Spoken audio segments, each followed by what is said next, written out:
दिया है, ठीक है। कह रहा है हमसे कि आप बताइए कितना मास चाहिए सोडियम एसीटेट का, मतलब सॉल्यूट का कितना मास चाहिए कि हम लोग 500 ml का इसी कंसंट्रेशन का एक सॉल्यूशन बनाना है, हमको सेम मोलैरिटी का एक सॉल्यूशन बनाना है।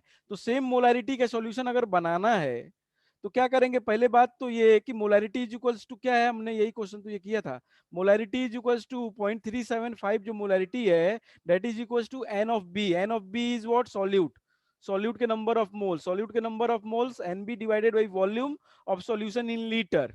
तो हम लोग मान लेते हैं यहाँ पे जो वॉल्यूम है वो कितना है, 1 लीटर है। We have suppose that this volume is 1 litre.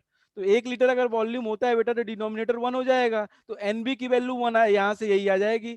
NB की वैल्यू जो नंबर ऑफ मोल्स हो जाएंगे सॉल्यूट के, जो सोडियम एसिटेट है उसका क्या हो जाएगा, 0.375 हो जाएगा, 0.375 हो जाएगा number of moles of solute.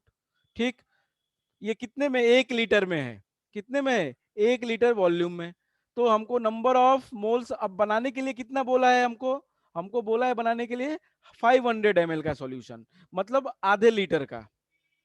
1 litre में 1000 ml होता है, 1000 ml, ये बोल रहा है 500 ml बनाने के लिए। तो 500 ml जब बनाएंगे तो आधा हो जाएगा solute, number of moles of solute 0.375/2 हो जाएगा। वॉल्यूम आधा हुआ, 1 लीटर में इतना था, तो हाफ लीटर में कितना हो जाएगा, 0.375 डिवाइडेड बाई 2। अब एन बी की वैल्यू क्या होती है, एन बी होता है हमको डब्ल्यू B divided by molecular mass, molecular mass दिया है, एन बी पता चल गया तो डब्ल्यू बी निकाल लोगे, काम खत्म, यही तो बोल रहा है। बताओ। यस सर, आ गया। ठीक है भाई, तो ये आपको एक्सरसाइज होनी जानी चाहिए, आपको कोई दिक्कत अगर होती है तो आप पूछ सकते हैं, ठीक है। तो एक बात मैंने बताना भूल गया था, इसमें शायद रह गया है मोल फ्रैक्शन, ठीक है। तो बस उसको कर लेते हैं, हमारा ये खत्म है, स्ट्रक्चर ऑफ एटम स्टार्ट करते हैं हम लोग। मोल फ्रैक्शन क्या होता है, एक फ्रैक्शन है। मोल फ्रैक्शन क्या है, एक fraction, it is also of concentration का एक तरीका है, कॉन्सेंट्रेशन को एक्सप्रेस करने का एक तरीका है मोल फ्रैक्शन भी। इतने सारे जो थे, मोलैरिटी था, मोलैलिटी था, परसेंटेज मास बाई मास था, परसेंटेज वॉल्यूम बाई वॉल्यूम है, ऐसे एक दो और होते हैं, जैसे कि एक मोल फ्रैक्शन है और एक नॉर्मेलिटी भी है। तो नॉर्मेलिटी तो हम अभी नहीं बताएंगे आपको, वो 12th का पार्ट है, 12th में करेंगे, अगर जरूरत होगी तो I will tell you, but थोड़ा सा क्रिटिकल है, थोड़ा सा टिपिकल है नॉर्मेलिटी का, थोड़ा सा, ज्यादा नहीं थोड़ा सा, लेकिन बता अगर आप चाहेंगे तो हम बता देंगे, बट मोल फ्रैक्शन तो जरूरी है, मोल फ्रैक्शन हम बता देते हैं। मोल फ्रैक्शन क्या है, मोल फ्रैक्शन, मोल, तो सॉल्यूट में किसके किसके मोल हैं भाई, सॉल्यूट में किसके किसके मोल हैं, सॉल्यूट में, सॉरी सॉल्यूशन में किसके किसके मोल हैं, सॉल्यूट और सॉल्वेंट के, यस और नो, तो दोनों के मोल्स होंगे सॉल्यूशन के अंदर, बताओ। Solution is consist of, yes. Solution is consist of solute plus solvent, solute plus solvent, solution में ये दोनों चीजें हैं। अगर ये दोनों चीजें हैं सॉल्यूशन में तो इन दोनों के मोल्स भी होंगे, सॉल्यूट के भी मोल्स, इसको हम बी करते हैं, एन बी, ठीक, और इसको n A, number of moles of solvent n A. तो सॉल्वेंट के मोल्स, सॉल्यूट के मोल्स एन बी और एन ए कर सकते हैं हम लोग। हम क्या निकालते हैं, मोल फ्रैक्शन, जिसको डिनोट किया जाता है एक्स से, किससे, एक्स से, x is the what, mole fraction. अच्छा ये बताओ, फ्रैक्शन हमेशा क्या होगा, 1 से कम होगा, फ्रैक्शन जो है ऑलवेज लेस देन 1 होता है, it is always less than 1। तो अगर कोई एक चीज है सॉल्यूशन जिसमें सॉल्यूट और सॉल्वेंट दोनों मौजूद हैं, तो दोनों का मोल फ्रैक्शन जो होगा, अगर हम निकालें एक्स बी, क्या निकालें, एक्स ऑफ बी, मतलब मोल fraction of solute, mole fraction of, mole fraction of solute. तो सॉल्यूट के जो मोल फ्रैक्शन होंगे बेटा एक्स बी, ये बराबर होगा number of moles of solute divided by total number of moles, n A plus n B. बात समझ में आई, क्या होगा, सॉल्यूट के number of moles divided by total solution में कितने मोल्स हैं, सॉल्यूट प्लस सॉल्वेंट, यस और नो, यस और नो, बोलो भाई। Yes sir. अगर एक्स, एक्स ए की बात करते हैं हम लोग, मोल फ्रैक्शन ऑफ सॉल्वेंट, अगर हम एक्स ए की बात करते हैं मोल फ्रैक्शन ऑफ सॉल्वेंट, तो सॉल्वेंट के मोल फ्रैक्शन कितना होगा, वो हो जाएगा equals to N A, solvent के number of moles divided by total number of moles. निकाल लेंगे ऐसे, ऐसे निकाल लेंगे हम लोग। ओके, बताओ भाई किसी को दिक्कत इसमें? Somnath, any problem in this? No, sir. Number of moles, mole fraction of solute is number of moles of solute divided by total number of moles. Mole fraction of solvent is number of moles of solvent divided by total number of moles. अब हम करते हैं x A plus x B. अगर हम ऐसा करें x A plus x B, तो इसको एक्स ए की वैल्यू क्या है, n B divided by n A plus n B plus n x B क्या है, एन ए एक्स ए था, चलो हम ऐसे करके लिख ले रहे हैं, कोई दिक्कत नहीं है। N A divided by n A plus n B, ये एक्स ए है, ये एक्स बी है, ठीक है। अब इसको आप अगर सॉल्व करेंगे तो एलसीएम हो जाएगा हमारा n A plus n B, ये डिवाइड करेंगे वन आएगा एन बी प्लस इसको डिवाइड करेंगे वन आएगा एन ए। अब इसकी वैल्यू वन हो जाएगी, यस और नो? इसकी value x Yes. A plus x B की वैल्यू क्या आ जाएगी, वन आ जाएगी। तो this is very important relation, x A plus x B is always equals to one. This is always equals to one. तो अगर आपको एक मोल फ्रैक्शन पता है तो आप दूसरा मोल फ्रैक्शन वन में से माइनस करोगे, निकल जाएगा। मान लो आपको मोल फ्रैक्शन सॉल्यूट का दिया है, सॉल्यूशन में आपको मोल फ्रैक्शन सॉल्यूट का दिया है, सॉल्वेंट का नहीं दिया है, तो सॉल्वेंट का निकालने के लिए one minus mole fraction of solute, yes और नो? Yes. Yes, sir. तो आप इजीली कर सकते हैं, x A is equals to हो सकता है वन माइनस एक्स बी, अगर एक्स बी नोन है, और एक्स बी की वैल्यू हो सकती है वन माइनस एक्स ए अगर एक्स ए नोन है। तो इस तरीके से हम लोग मोल फ्रैक्शन भी कैलकुलेट कर सकते हैं। किसी सॉल्यूशन में मोल फ्रैक्शन हम कैलकुलेट कर सकते हैं, सॉल्यूट का और सॉल्वेंट का। Is it okay to everyone? Mole fraction का क्लियर है? Yes, sir. Mole fraction clear रहना चाहिए, मोल फ्रैक्शन कोई दिक्कत नहीं आनी चाहिए। इसका जो टोटल मोल फ्रैक्शन होगा वो x A plus x B की वैल्यू हमेशा वन होगी, हमेशा वन होगी, ऑलवेज, ठीक है, क्योंकि फ्रैक्शन की मैक्सिमम वैल्यू वन ही हो सकती है। ठीक है, ये हमारा हो गया। बताओ नॉर्मेलिटी चाहिए तो हम बता दें, नॉर्मेलिटी की जरूरत है क्या, बता दें? नॉर्मेलिटी अगर आप कॉम्पिटेटिव क्वेश्चंस करेंगे तो नॉर्मेलिटी की जरूरत पड़ सकती है, नॉर्मेलिटी पूछ सकता है आपसे।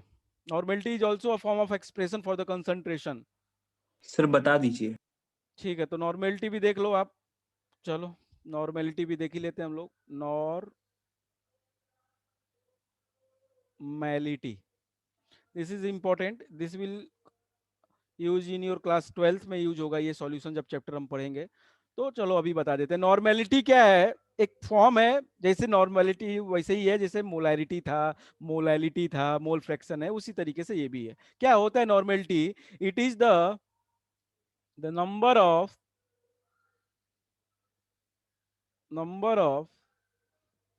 Gram equivalent, number of gram equivalent per liter volume of solution. Number of gram equivalent of of solute per liter volume of solution। बहुत सिंपल सी बात है। मोलैरिटी क्या था? मोलैरिटी नॉर्मेलिटी में बहुत ज्यादा अंतर नहीं है। मोलैरिटी कैपिटल एम था हमारा, number of moles of solute, यहां पे क्या है, number of gram equivalent of solute. Denominator बिल्कुल सेम था, पर litre volume of solution. Yes और नो? यस और नो? बताओ भाई। Yes sir. Yes, sir. Number of moles of solute था कहां पे? मोलैरिटी में। मोलैरिटी में number of moles of solute था न्यूमरेटर में, डिनोमिनेटर में आपका वॉल्यूम था सॉल्यूशन का लीटर में। यहां पे नंबर ऑफ मोल्स की जगह पे नंबर ऑफ ग्राम इक्विवेलेंट आ रहा है, यही क्या है इसको समझना है बस। तो नंबर ऑफ ग्राम इक्विवेलेंट क्या होते हैं? नंबर ऑफ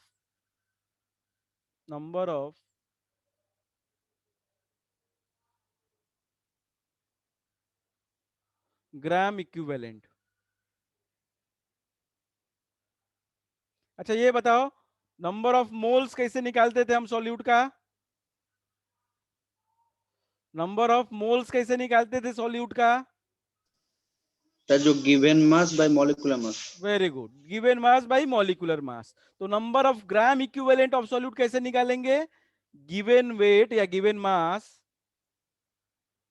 मास या given weight divided by not molecular mass, it is equivalent mass, it is equivalent mass. बात समझ में आई? नीचे मॉलिक्यूलर मास नहीं आ रहा है, क्या आ रहा है? इक्विवेलेंट मास आ रहा है। ओके, अब ये इक्विवेलेंट मास क्या है इसको समझना है। इक्विवेलेंट मास क्या है? इक्विवेलेंट मास होता है बेटा molecular mass, equivalent mass is equals to molecular mass divided by n factor, divided by n factor. बहुत सिंपल सा रिलेशन देखो, इक्विवेलेंट मास क्या है? Molecular mass divided by n factor. अगर मैं ये बोलूं कि एन फैक्टर 1 है, तो मॉलिक्यूलर मास और इक्विवेलेंट मास सेम चीज है, यस और नो? अगर एन फैक्टर 1 है तो मॉलिक्यूलर मास और इक्विवेलेंट मास में कोई अंतर नहीं है? Yes sir. Is it okay, yes और no? Yes Molecular sir. mass is equals to equivalent mass for n when the n factor is equals to 1। मतलब कि सर, मतलब कि नॉर्मेलिटी और मोलैरिटी बराबर होगा अगर हमारा n फैक्टर 1 है तो। दोनों एक ही बात है, यस और नो? यस और no? Yes sir. If the n factor is equals to 1, तो नॉर्मेलिटी बात करो या मोलैरिटी की बात करो, दोनों सेम चीज है। इज इट ओके नमन? ठीक है, सर इनफैक्टर होता क्या है? अब बता रहे हैं एन फैक्टर, बात आप ही अभी ये समझ लो, एन फैक्टर को बात हम बता रहे हैं, लेकिन ये तो समझ में आ रहा है ना कि अगर एन फैक्टर 1 है तो मॉलिक्यूलर मास इक्विवेलेंट मास के बराबर होगा, तो इस इक्विवेलेंट मास की जगह पे मॉलिक्यूलर मास आ जाएगा, इस इक्विवेलेंट मास की जगह पे मॉलिक्यूलर मास लिख सकते हैं हम लोग। अब given weight upon given mass upon molecular मास क्या होता है? नंबर ऑफ मोल्स होता है। मतलब कि number of gram equivalent of solute is equals to number of moles हो जाएंगे ऑफ सॉल्यूट, यस और नो? Yes sir. बस, अब हम देखते हैं कि एन फैक्टर क्या है। अब हम देखते हैं एन फैक्टर क्या है। ठीक है, एन फैक्टर डिपेंड करता है बेटा आपके, जो भी आपका सॉल्यूशन में जो सॉल्यूट है उसका एन फैक्टर डिपेंड करता है कि वो, पहली बात तो क्या है, एसिड है कि बेस है कि सॉल्ट है। तो हर के लिए उसका अलग अलग एन फैक्टर होगा। जैसे एसिड ले लिया आपने सॉल्यूट, तो उसके लिए एन फैक्टर अलग होगा।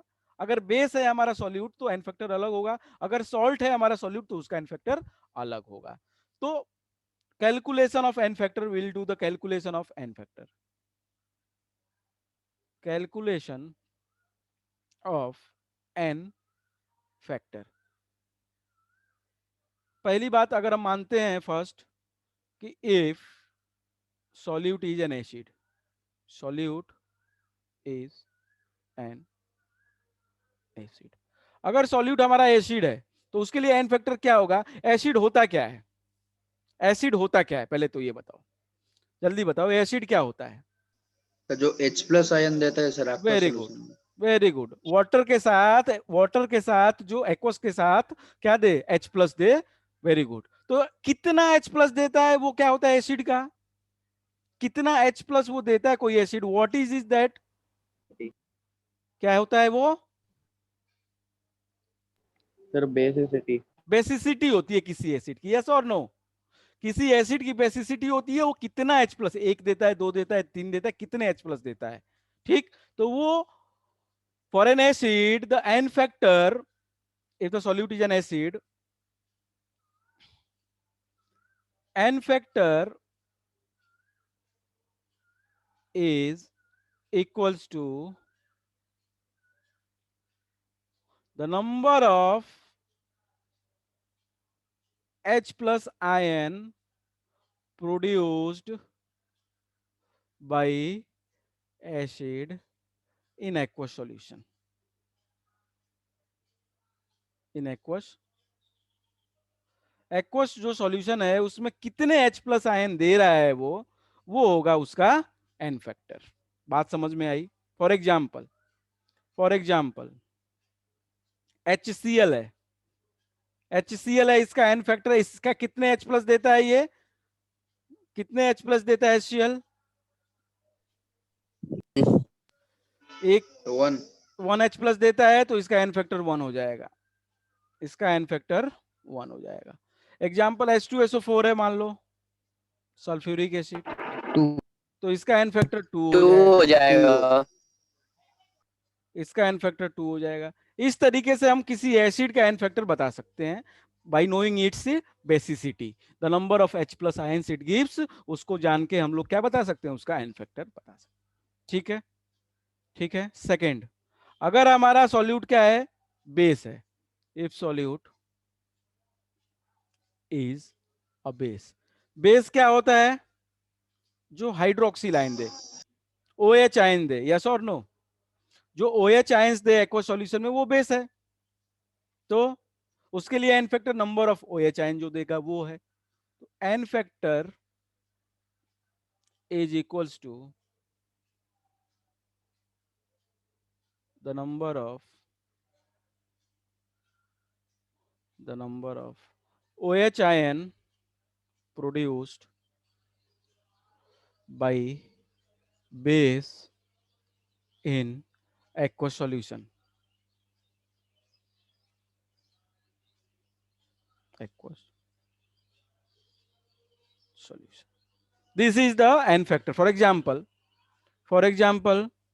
अगर बेस NaOH है, NaOH हमारा सॉल्यूट दिया है, तो इसके लिए n फैक्टर क्या हो जाएगा, 1 हो जाएगा, n factor is equal to 1।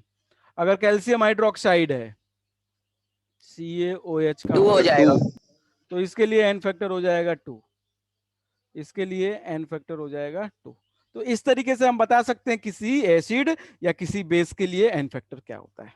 तीसरी बात आती है सॉल्ट अगर है तो, अगर सॉल्ट है तो, इफ द सॉल्यूट इज और salt, if the solute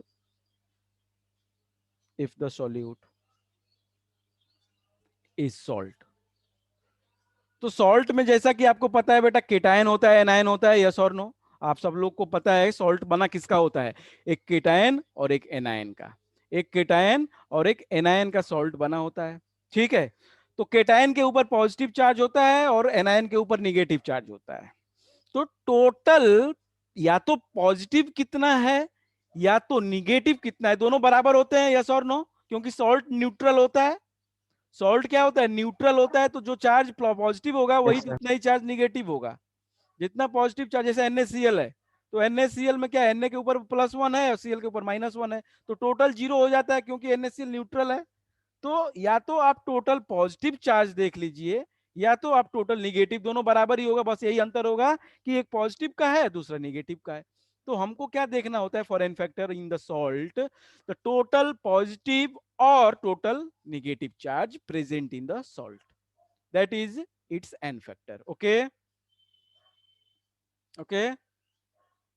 Yes, sir. तो n factor is equals to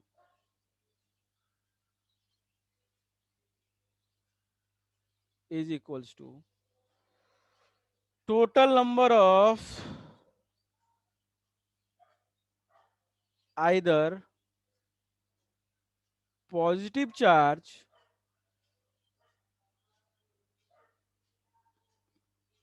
total number of either positive charge or total number of negative charge, total number of negative charge, या तो total positive charge कितना है या तो total negative charge कितना है, इससे हमको पता चल जाएगा सॉल्ट का n factor. For example Na2SO4 salt है, ठीक है, सबको पता है कि सल्फेट हो, नाइट्रेट हो, कार्बोनेट हो, क्लोराइड हो, ब्रोमाइड हो, ठीक है, ये सारे सॉल्ट्स होते हैं। तो Na2SO4 तो टोटल 2 Na है, तो मतलब +2 चार्ज, टोटल सल्फेट के ऊपर -2 चार्ज, तो इसका या तो पॉजिटिव या तो नेगेटिव कितना है, 2 है, यस और नो, Yes. इसका एन फैक्टर हो जाएगा 2। बात समझ में आई? बोलो भाई, एन फैक्टर Yes, निकाल sir. लोगे आप अगर हमारा बेस सॉल्यूट क्या है उसकी बेसिस पे आप उसका एन फैक्टर निकाल सकते हैं। किसी को दिक्कत? No Priyanka, sir. प्रियंका कोई दिक्कत? चलो सोमनाथ ओके। Yes, sir. इस तरीके से हम लोग क्या निकाल सकते हैं? N factor. एन फैक्टर पता है तो इक्विवेलेंट मास निकाल लेंगे, इक्विवेलेंट मास पता है तो फिर नंबर ऑफ ग्राम इक्विवेलेंट निकाल लेंगे सॉल्यूट का, उसके बाद नॉर्मेलिटी निकाल देंगे, हो जाएगा काम खत्म। यस और नो? यस और नो? यस। ठीक, ठीक है। एक रिलेशन है मोलैरिटी और नॉर्मेलिटी में, एक लास्ट चीज है उसको कर लेते हैं, खत्म हो जाएगा। Relation between normality and molarity.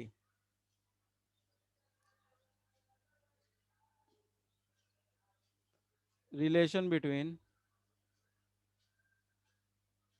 Molarity and normality. कभी कभी डायरेक्ट मोलैरिटी दिया हो, नॉर्मेलिटी निकाल लोगे आप। तो देखो जरा क्या क्या कैसे है।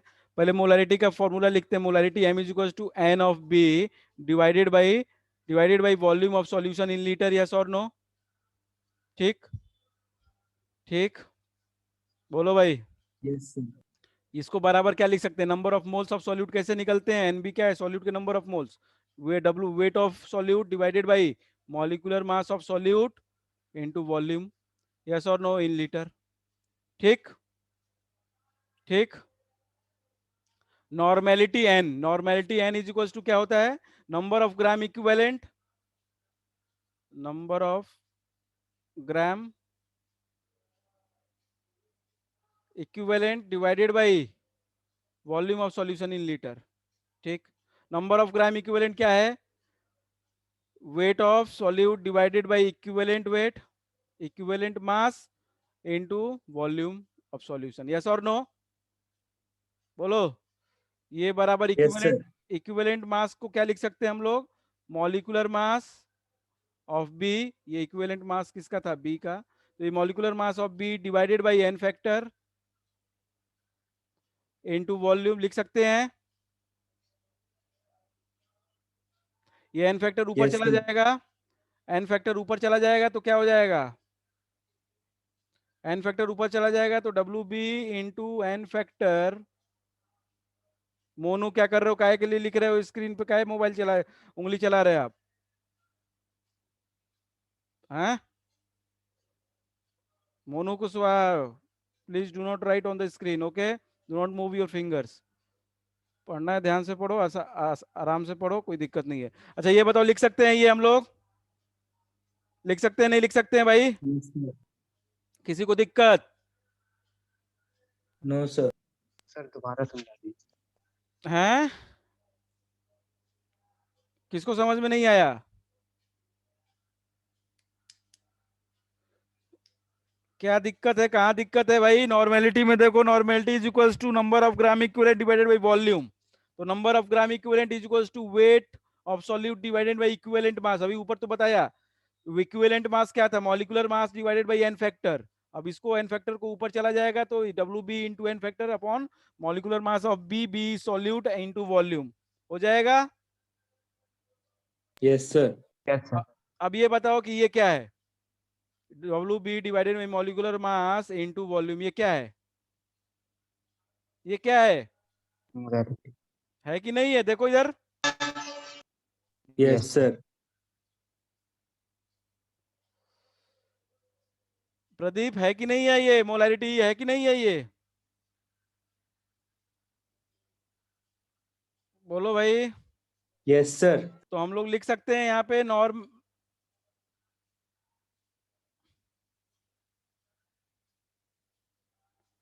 हम लोग क्या लिख सकते हैं यहाँ पे? Normality is equal to molarity into एट फैक्टर। यस और नो? Yes, sir. बस हो गया रिलेशन। हम लोग लिख सकते हैं molarity is sorry normality is equal to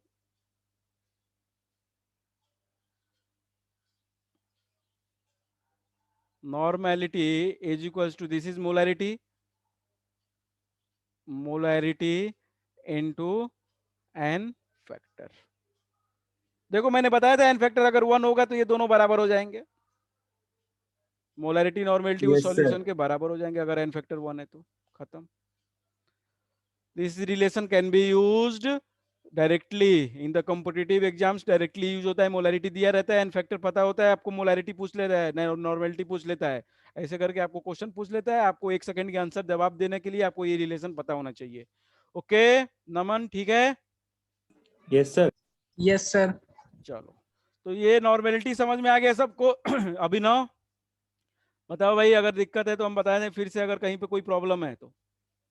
No, mole sir. Mole fraction, मोल और नॉर्मेलिटी, संस्कार दोनों समझ में आ गए?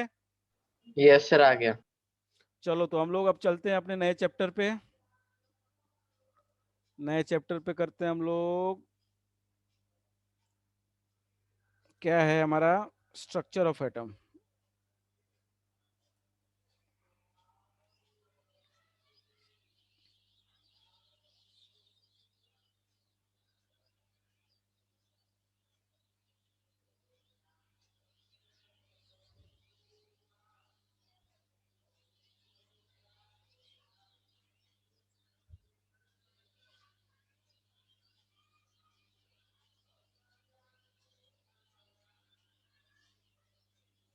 स्ट्रक्चर ऑफ एटम इसके बारे में आप लोग पढ़े हैं, लेकिन अब डेप्थ में पढ़ना है हमको, थोड़ा अच्छे से डिटेल में पढ़ना है स्ट्रक्चर ऑफ एटम को।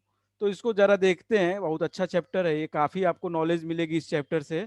मतलब आपको एक्चुअली अब पता चलेगा कि एक्चुअली स्ट्रक्चर ऑफ एटम जो होता है वो एक्चुअली उसमें कैसे, क्या इलेक्ट्रॉन किधर क्या घूमता है, कैसे होता है।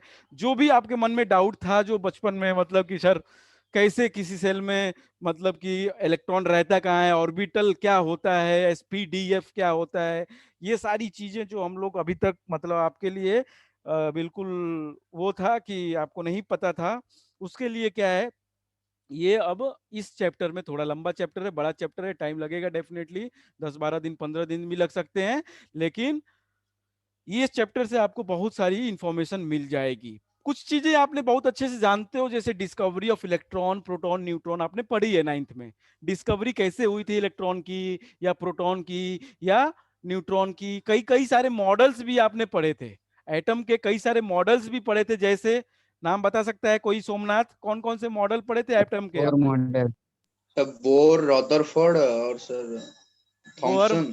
Thompson, very good.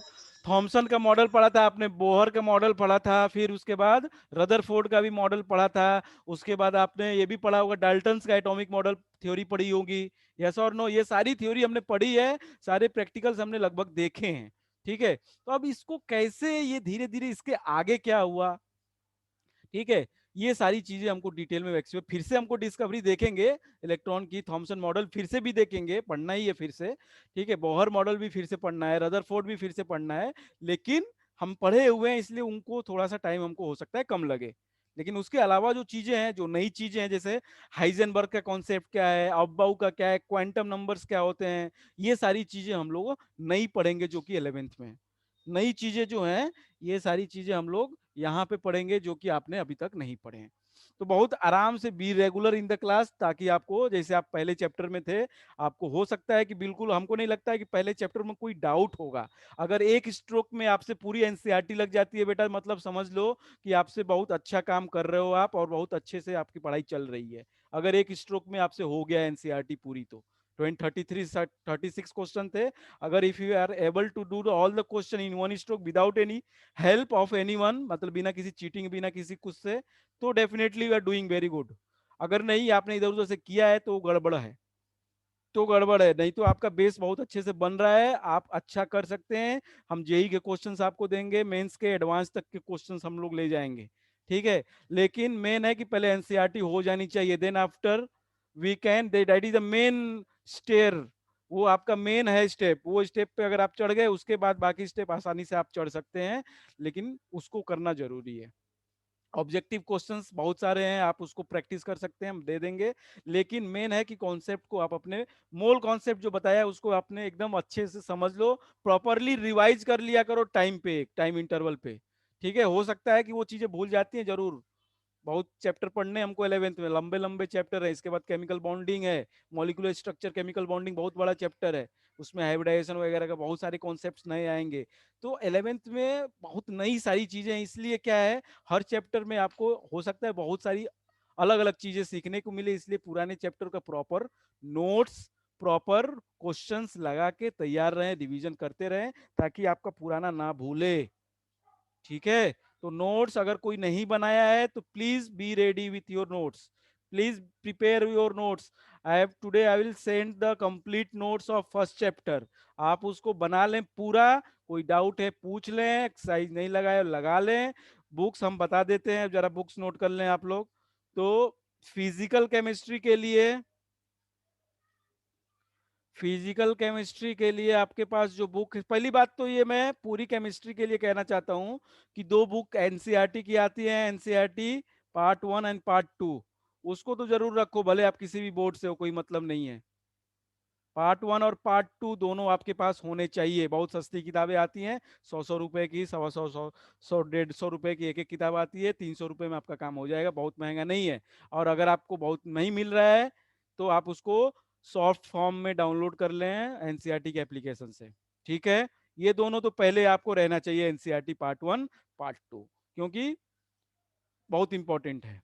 ओके, दूसरी बात आते हैं हम फिजिकल केमिस्ट्री में आपके पास कई सारी बुक्स हैं। पहली बात, अगर आपको न्यूमेरिकल लगाना है तो नरेंद्र अवस्थी आती है एक, न्यूमेरिकल के लिए केवल है ये, नरेंद्र अवस्थी। ठीक, इनकी बुक आती है, बालाजी साहित्य पब्लिकेशन है, तो इनकी बुक आती है जो आप न्यूमेरिकल के लिए बेस्ट है। फिजिकल में ज्यादातर न्यूमेरिकल ही है, तो न्यूमेरिकल के लिए बेस्ट बुक है ये, न्यूमेरिकल के लिए बेस्ट बुक है। ठीक, दूसरी बात,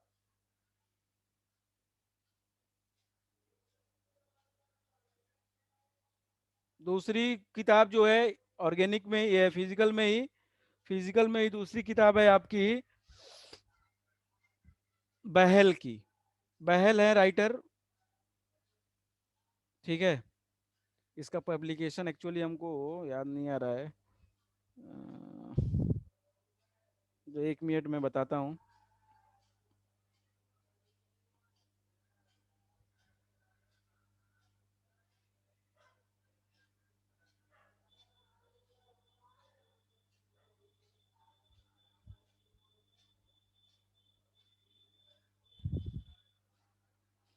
जेई के लिए अलग होता है, नीट के लिए अलग होता है। ठीक है, तो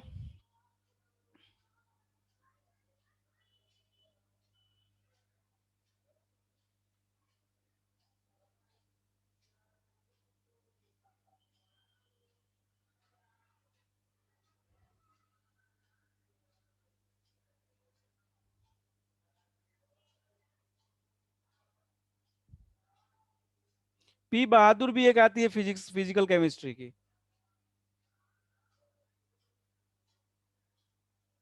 बहल एंड टूली करके है, एस चंद पब्लिकेशन की है, बहल एंड टूली। ठीक है, ये 2 बुक हैं। तीसरी बुक एक और है, कौन सी, पी बहादुर, जो अच्छी किताब है, ये भी मानी जाती है। ठीक है, ये 3 किताब आप ले सकते हैं for physical, for physical chemistry. Is it okay? Yes sir. ठीक है, अगली किताब है आपकी इनऑर्गेनिक की। अगला सेक्शन आपका इनऑर्गेनिक, ज्यादा किताब भी नहीं लेना है हमको, आप लोग इनमें से कोई भी ले लो। ज्यादा अगर आपको न्यूमेरिकल के लिए जब बहुत अच्छा करना है तो नरेंद्र अवस्थी जरूर ले लो, और बहल और टूली में ज्यादातर थ्योरी और न्यूमेरिकल दोनों है। ठीक है, ये वाली बुक मेरे पास ये दोनों है, अगर आप सेकेंड हैंड लेना चाहते हो सेकेंड हैंड ले लो। ठीक है, एक बार ऑफलाइन स्टार्ट हो गया, मैं भी हेल्प कर दूंगा, मैं भी दे दूंगा, थोड़ा देखने के लिए रख सकते हो आप। इनऑर्गेनिक, इनऑर्गेनिक जो है, इनऑर्गेनिक केमिस्ट्री के लिए,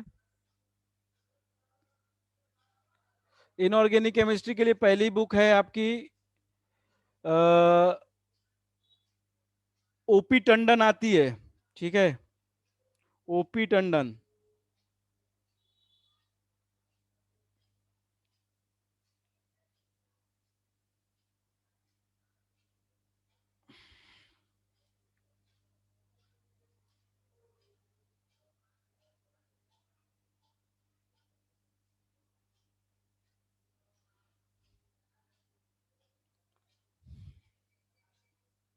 ओपी टंडन आती है। बहुत अच्छी किताब है दूसरी, जेडी ली,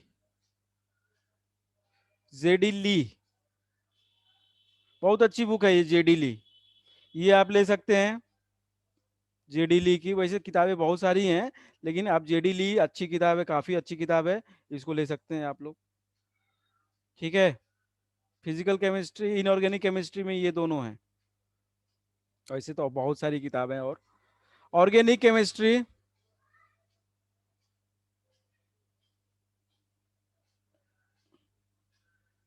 आसानी से जो बुक मिल जाए हम वही बता रहे हैं आपको। ठीक है, जेडी ली आसानी से मिल जाएगी आपको, अच्छी किताब भी है।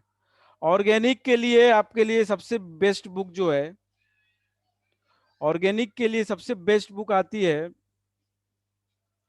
आपकी,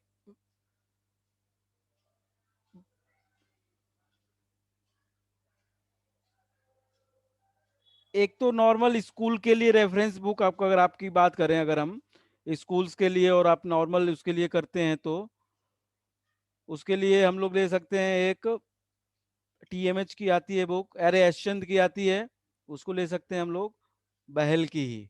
ठीक है, बहल की ही ले सकते हैं हम लोग, नहीं तो अरुण बहल की आती है एक बुक, अरुण बहल, अरुण बहल की आती है। दूसरी जो बहुत अच्छी बुक है,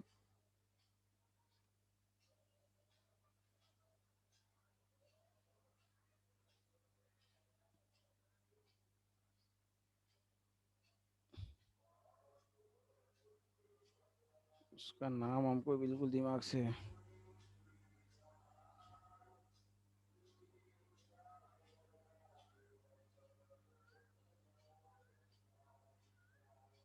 एमएस चौहान भी आती है एक,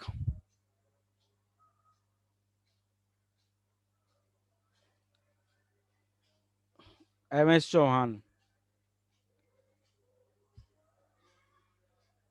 और तीसरी बुक बहुत इंपॉर्टेंट बुक है, ये मॉरिसन एंड बॉयड की आती है,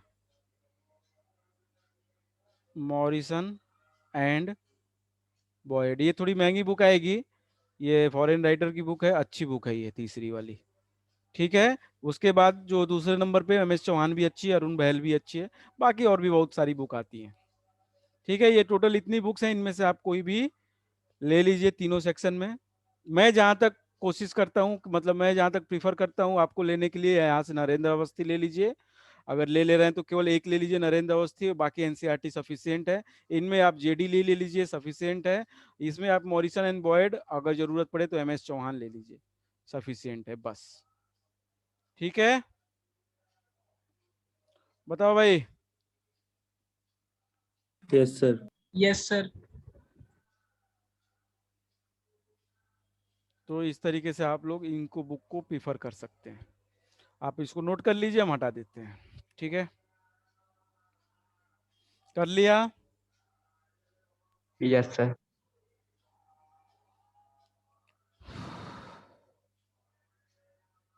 ऐसे बहुत सारी बुक्स आती हैं और भी, लेकिन ये बुक आप प्रीफर करें तो अच्छी है।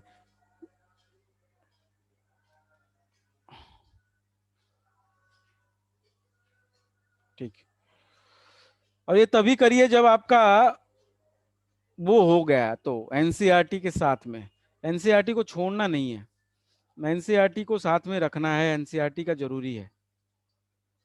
चलो, स्ट्रक्चर ऑफ एटम में हम क्या बता रहे थे आपको, हम ये बता रहे थे कि हमने बहुत सारी चीजें देख ली हैं, अब हम स्टार्ट करते हैं स्ट्रक्चर ऑफ एटम। पहली बात तो ये बताओ कि आपको एटम और मॉलिक्यूल्स क्या होते हैं, सबको पता है एटम क्या होता है, मॉलिक्यूल Yes, क्या sir. होता है। ठीक है, मॉलिक्यूल के अंदर एलिमेंट क्या होता है ये मैंने बता ही दिया है आप लोगों को, उसके फिर मॉलिक्यूल में कंपाउंड भी होता है, ये भी आपको बता ही दिया गया है। तो ये सारे टर्म्स से आप अच्छे से वाकिफ हैं, आपको लोगों को अच्छे से इनके आइडिया है, कोई दिक्कत Yes, sir. किसी को, इनको कोई जानता नहीं है, कोई बता सकता है, कोई है कि जो ना जानते हो, इनके वर्ड्स को ना समझता हो, या इनको अच्छे से ना पता हो कि क्या है ये एक्चुअली, बोलो भाई, सब लोग जानते हैं। Yes, sir. चलिए, वेरी गुड। चलिए जानते हैं, बहुत अच्छी बात है, आगे बढ़ते हैं हम लोग। अब एटम जो होता है, एटम के बारे में सबसे पहली बात जो बोली गई थी वो डाल्टन ने बोली थी। सबसे पहले अगर एटम की खोज की गई थी, एटम जो वर्ड है इसकी बात जो इजाद हुआ था, एटम वर्ड की जो बात बोली थी डाल्टन ने बोली थी। और उस समय पे क्या मच गया था, पूरा तूफान मच गया था, भैया ये एटम करके कोई चीज होती है। जबकि डाल्टन ने कुछ सारी बातें गलत भी बताई थी जो बाद में गलत हो गई थी। डाल्टन ने कई सारी बातें ऐसी बताई जो गलत भी हो गई थी, लेकिन फिर भी उस समय पे जब उसने बताई थी कोई कुछ नहीं जानता था। कोई कुछ, अभी इस समय पे मान लो जैसे कोरोना है, पिछले साल कोरोना वायरस के बारे में लोग जानते नहीं थे। जो डॉक्टर बोलते थे, जो लोग बोलते थे, वही हम लोग मानते थे कि ये करो वो करो, इससे नहीं होगा, इससे नहीं होगा। Are you getting my point? तो हम लोग मानते थे क्योंकि इसके बारे में रिसर्च नहीं हुआ है, इसके बारे में जानकारी नहीं है लोगों को। तो जब शुरुआत में इजाद होता है किसी चीज का, जब इन्वेंशन होता है, तो उस समय पे प्रॉपरली नॉलेज की लैकनेस में आपकी नॉलेज नहीं है, तो आप क्या समझते हैं, हर चीज को सही समझते हैं जो बताई जा रही है। अब क्योंकि रेनाउंड साइंटिस्ट था जॉन डाल्टन, एक अच्छा मतलब अच्छा खासा साइंटिस्ट था, उसने बताया तो लोगों ने माना। और करीब करीब 70 80 100 साल तक मानते रहे सेम बात को, गलत होने के बावजूद। सोचो जरा, गलत होने के बावजूद भी 80 100 साल तक उस बात को सही माना गया, डाल्टन ने जो बोला। तो डाल्टन ने बोला क्या था, डाल्टन ने कई सारे पॉइंट बताए थे। हमने पिछले चैप्टर में भी वो किया था, डाल्टन एटॉमिक थ्योरी के कई सारे पॉइंट्स हमने बताए थे। तो डाल्टन ने कौन कौन से पॉइंट बताए थे भाई? डाल्टन ने एटम के बारे में कई सारे पॉइंट बताए थे। जैसे सबसे पहली बात बोली डाल्टन ने कि जो एटम है इस एटम का जो उसने इजाद किया, ये ग्रीक वर्ड एटोमियो से किया है। किससे किया है? एटोमियो से। एक वर्ड है जो कि ग्रीक वर्ड है एटोमियो, इससे इस वर्ड को निकाला गया है। इससे इस वर्ड को निकाला गया, इसका मतलब होता है अनकटेबल। इसका मतलब एक्चुअली उस डिक्शनरी में, जो ग्रीक डिक्शनरी है, वहां पे लिखा है अनकटेबल और अनडिविजिबल या इनडिविजिबल या नॉन डिविजिबल। क्या है? नॉन डिविजिबल इसका मतलब है। तो इसने इससे इसको वर्ड को उठाया, एटम। एटम को इसने यहां से उठाया। एटम जो है ग्रीक वर्ड से उठाया गया, एटोमियो से। ठीक है, तो डाल्टन ने यहां से उठाया और इसका मतलब होता था अनकटेबल या नॉन डिविजिबल, जिसको हम फर्दर डिवाइड ना कर पाए। तो यही सबसे बात पहले बोली थी डाल्टन ने, बोला कि atom is the smallest particle, it can not be further divided into this smaller particles. उसके अंदर कोई चीज नहीं होती है जो हम उसको डिवाइड करके और देख लें। उसके अंदर कोई और नई चीज नहीं होती है। एटम सबसे छोटा हिस्सा है, सबसे छोटा पार्टिकल है, सबसे छोटा, उसके अंदर कुछ नहीं होता है, ये बोला डाल्टन ने। जबकि आज के समय में देखा गया कि भाई वो 100 साल के बाद 1805 में इसने बोला ये, डाल्टन ने ये बात 1805 में बोली। ठीक है, और उसके बाद 1915 तक रदरफोर्ड, बोहर, कई सारे लोगों ने एक्सपेरिमेंट कर लिया। एक्चुअली उनने बताया कि नहीं यार ऐसा नहीं है। और ये बहुत लंबा गैप था, देखो जरा, आपको ही दिख रहा होगा बहुत लंबा गैप, 100 साल से ऊपर का टाइम है ये। 100 साल से ऊपर का टाइम है। इतने टाइम में लोगों ने इतना रिसर्च किया, इतना सब कुछ किया, तो पता चला नहीं यार, एटम के अंदर तो कई सारी चीजें होती हैं, और भी पार्टिकल्स होते हैं। एटम एक अकेला सबसे छोटा पार्टिकल नहीं है। बात समझ में आई? तो इसकी डिस्कवरी होने लगी जैसे जैसे ये। तो डाल्टन की एटॉमिक थ्योरी आप लोगों को सबको पता है। डाल्टन की एटॉमिक थ्योरी सबको पता है। कमी क्या रह गई डाल्टन की एटॉमिक थ्योरी में? कमियां क्या रह गई कि इसने क्या नहीं बताया? सब एटॉमिक पार्टिकल्स के बारे में नहीं बताया। इसने बोला कि सबसे छोटा पार्टिकल है। ये कमी है, प्रॉब्लम है, ये डिफेक्ट है किसका? डाल्टन के एटॉमिक थ्योरी का। तो हम सबसे पहले स्टार्ट करते हैं डाल्टन के एटॉमिक थ्योरी के डिफेक्ट से। ठीक है, तो defects of Dalton's atomic theory या problems in Dalton's atomic theory. जबकि हमको डाल्टन्स एटॉमिक थ्योरी तो पढ़ाने की जरूरत नहीं, आपको पता है, पिछले चैप्टर में ही अभी लेटेस्ट हम लोग पढ़ के आए हैं। तो डिफेक्ट्स इन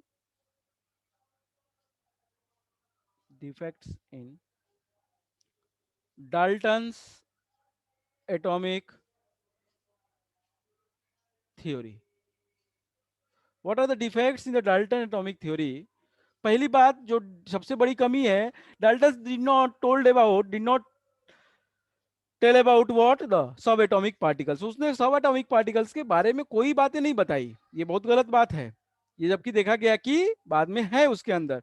तो सबसे पहली बात क्या है कि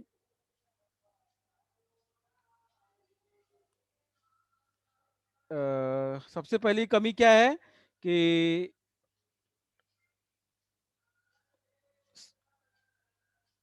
no discussion about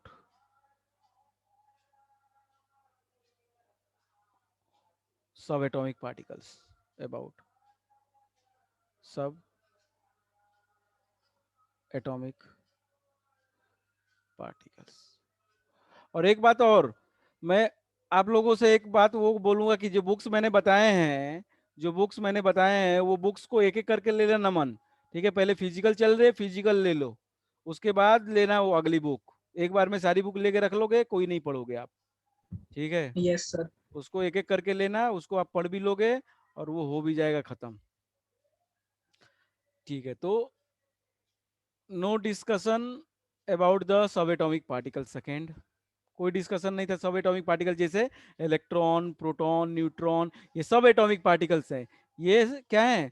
सब एटॉमिक पार्टिकल्स हैं, इनके बारे में कोई डिस्कशन नहीं हुआ, इनके बारे में कोई डिस्कशन नहीं हुआ। दूसरी बात,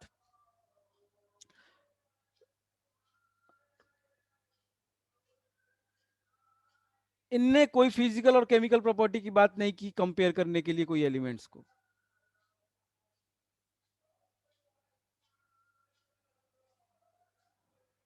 no physical and chemical, no physical and chemical properties, physical and chemical properties were compared,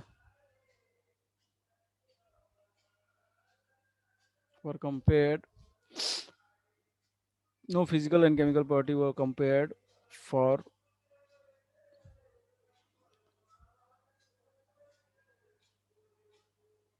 from one element